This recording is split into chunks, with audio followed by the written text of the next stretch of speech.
and automatic U.S. citizenship for some babies born right here in the United States. This is one of the president's most controversial plans.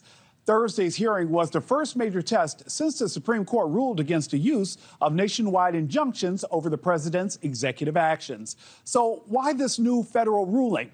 Well, the case is a class action lawsuit, a loophole the administration probably didn't see coming, and now the clock is ticking for the White House to respond.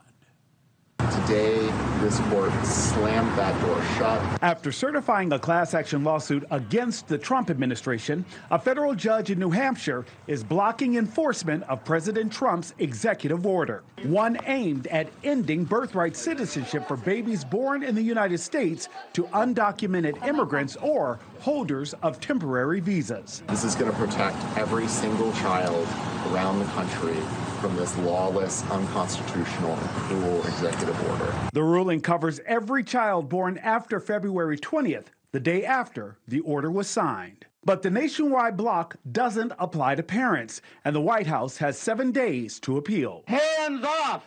Birthright citizenship! Hands off! 14th Amendment! The lawsuit challenging the executive order's constitutionality argues it violates the 14th Amendment citizenship clause, which has long been understood to guarantee birthright status for anyone born on U.S. soil. It doesn't make that distinction with respect to who the persons are, just as all persons born in the United States are citizens. The Department of Justice is expected to appeal, labeling the class action lawsuit overboard. It's all setting the foundation for a fight at the Supreme Court, where justices ruled in June to limit judges' authority to issue nationwide injunctions. When the Supreme Court gets it, we've got a conservative Supreme Court. I don't think that birthright citizenship is really that well grounded in the law or the Constitution.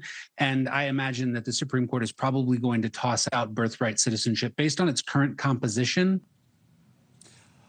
The administration can still file an emergency appeal, but if this ruling holds, it could set up a landmark case on who gets to be a citizen and whether the White House has the power to change that by executive order.